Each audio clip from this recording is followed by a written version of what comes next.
Malaysians speak excellent English, so don't get me wrong. But I keep hearing this expression. I'm finding for it. I'm sure I'm looking for it in English. I'm just curious, is that a Malaysian dialectical difference? Is it a new English, or is it just bad? Gak heran sih kalau orang Malaysia bisa bahasa Inggris. Ternyata ini alasannya.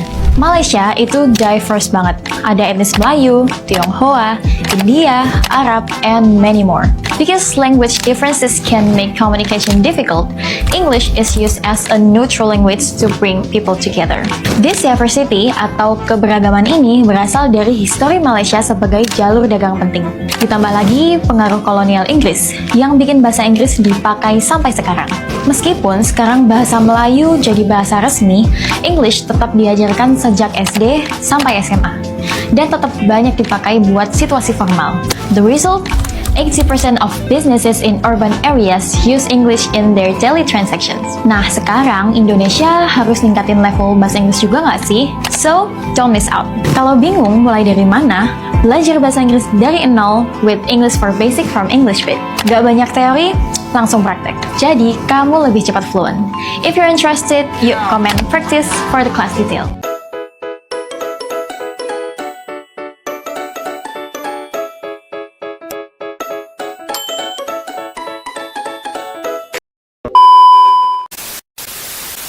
Assalamualaikum dan salam sejahtera. Selamat datang kembali di saluran FAZA Update.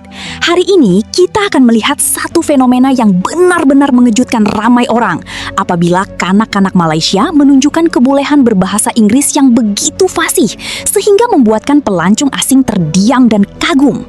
Hakikatnya, Malaysia bukan saja terkenal dengan masyarakat berbilang kaum dan budaya, malah negara ini juga menjadi tempat di mana pelbagai bahasa dan logat bertemu. Jadi, adakah ini rahasia sebenar yang menjadikan rakyat Malaysia begitu yakin bertutur dalam bahasa Inggris? Jom kita saksikan bersama. Go to Malaysia if you want to learn English. Do not go to England. Do not go to America. Why?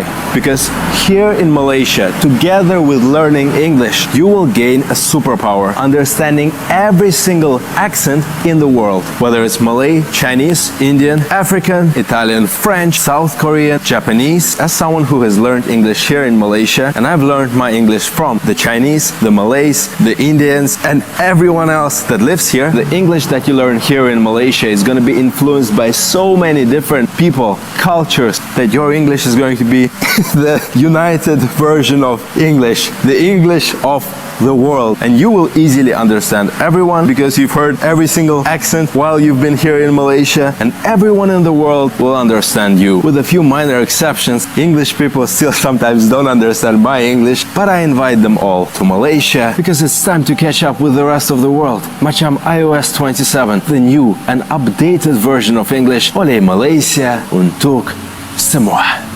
Okay, so if you're a foreigner coming to Malaysia, I just want to let you know that we do speak English, but not in the correct way. And not because we're stupid or anything like that, we're creative. For instance, if we're eating like a really delicious bowl of noodles and then someone goes, man, shock these noodles. We're not in shock, we're not getting shocked, we're saying shock. Shock, say it with me, shock. And it basically means, wow, these noodles be fire. It slaps. Another example would be like if someone is being a bit of a show off, like, oh, look at my new iPhone 17 Pro. You might hear somebody say, oh, okay, action are you? It doesn't mean camera lights action. It doesn't mean that someone's in action. It means that you're being a little show off who deserves to get whacked. Another one that often gets misunderstood is terror, right? So you might hear someone go like, wow, terror are you? Like when you do something that is kind of like ballsy, kind of risque, that's a good time to call someone terror. It means that what is like the appropriate way of saying ballsy without saying balls? Anyway, that is the Malaysian use of the English language. Like I said, we're not stupid. We know what these words mean in English, but in Malaysian English, we like to get a little bit creative. We know what we're doing. Okay, but why is no one talking about Malaysia being literally the best destination to learn English? So if you want to learn English and you don't want to spend a ton of money going to a Western country to learn, go to Malaysia, sign up for a language academy, and thank me later. The best way to learn English is to practice it, and Malaysians speak such good English. And even more so than that, they speak, in my opinion, like the most adorable English ever. It's really simple to use. I even use Malaysian English when I'm in other countries. When I'm abroad, speaking to someone that probably doesn't speak very good English, instead of saying, yes, I can do that, I say, can. That's enough, and they understand. English speakers make speaking English so complicated, and it really doesn't need to be that way, and Malaysia has opened my eyes to the way of simple English. Food, travel, accommodation, it is so affordable. Heck, I also got my bachelor's degree at Monash University, which is a top 1% university, and I graduated with zero debt. Yes, I hear the Americans' ears perking up. And while you're there, because I obviously convinced you to go, enjoy the food for me, okay? I miss it. Said that.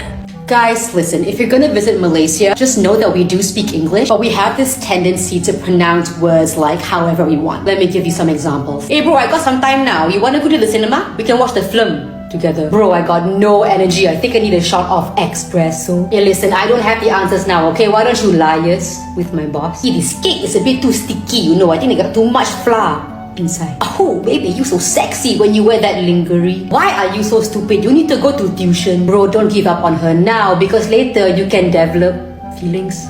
So since we've been back in Malaysia, I've realised how strong the British values here are.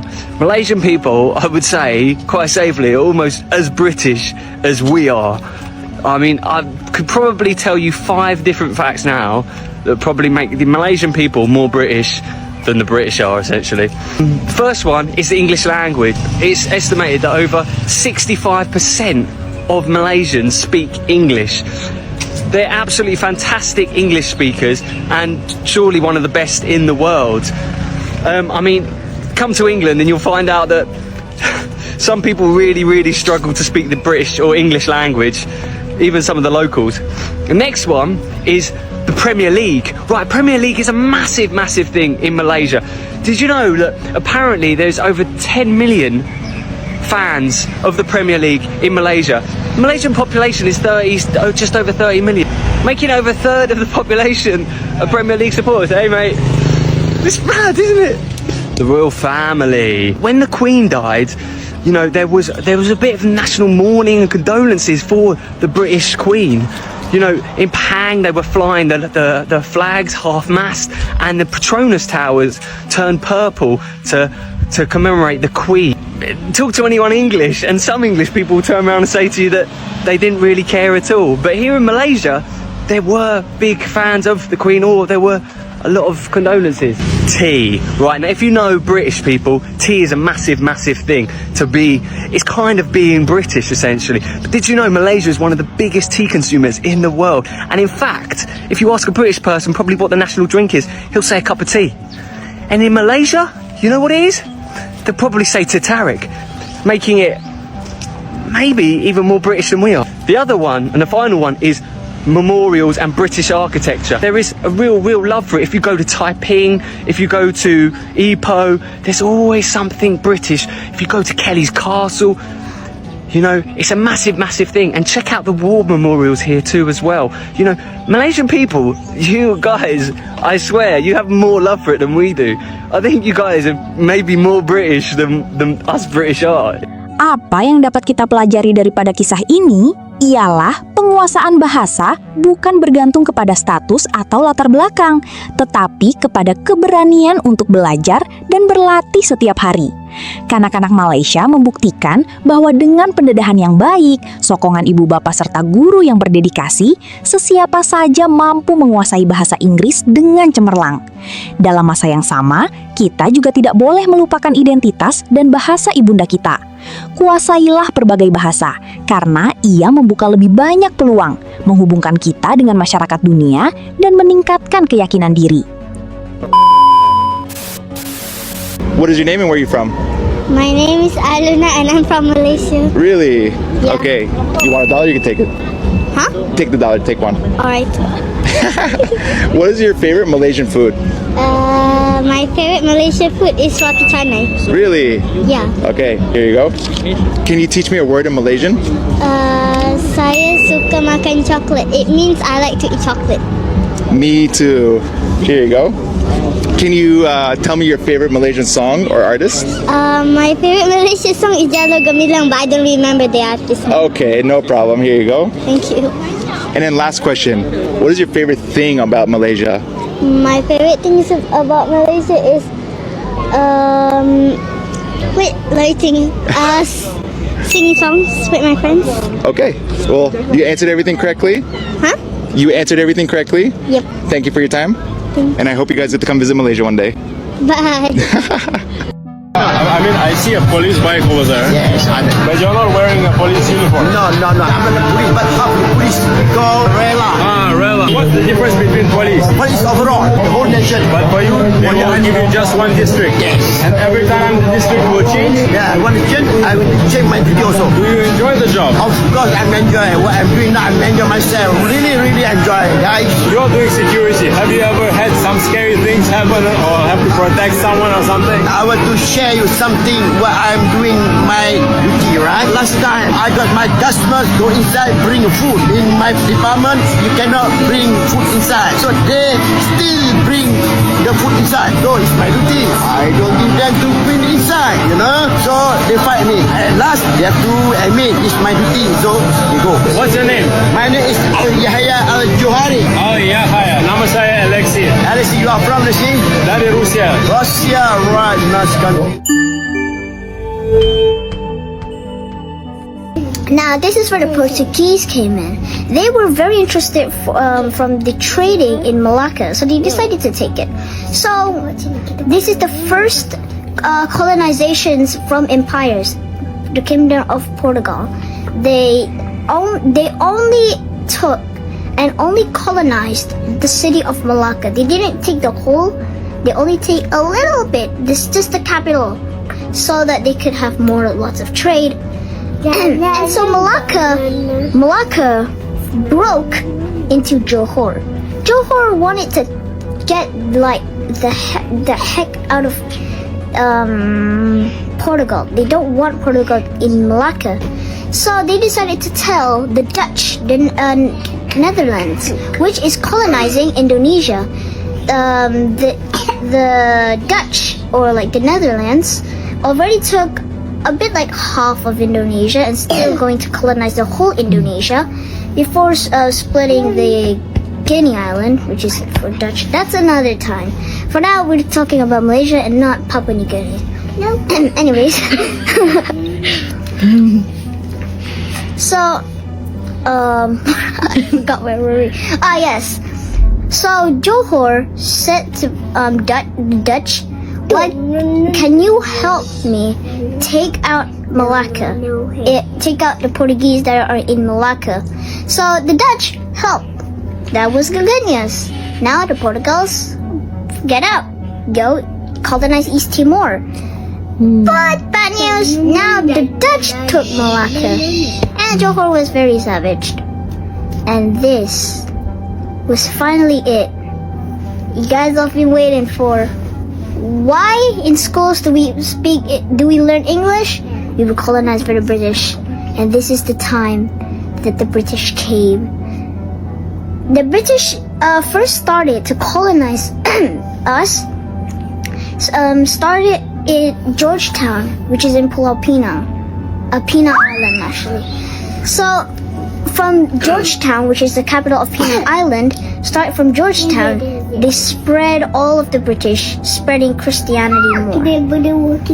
Islam was still there, but now the British has spread Christianity into Malaysia. So now it was very, very British, as all of the Malays is now transferring the British control, while Sabah and Sarawak has also been British control. Same as Singapore and Brunei. Go to Langkawi and then we try to get a cab, but my mom's phone dies, and then we just gotta sit there like, so what do you do here? And after that, my mom charges the phone, and then it was like, okay, now we want to go to this destination to put our old stuff down, and then we're gonna go to the beach. Well, that did not happen, and then after that, we just send our people that gone with us, my mom's cousins, we put them at the beach, and then me and my mom got our tour guide, and then we like tour around the island again. 2 days. Only 2 days in Langkawi? Yes. Oh, I see. So did you have fun? Yeah, I had so much fun. I got to the beach. I ate ramen. Did you do any water activities? Jet skiing. Alone or with a guide? The guy right there. I said, please go slow. How much do you have to pay to? 100 ringgit per person. Oh, I see. It's quite expensive. I know. One time when I gone, like this is my like second time and then I gone there because we were like staying there for like 4 days. This group, they had money because they're like Chinese and they're like rich. And so yeah, they was like, oh yeah, you want to come with us on a jet skiing trip? I was like, sure, yeah. My mom's not here.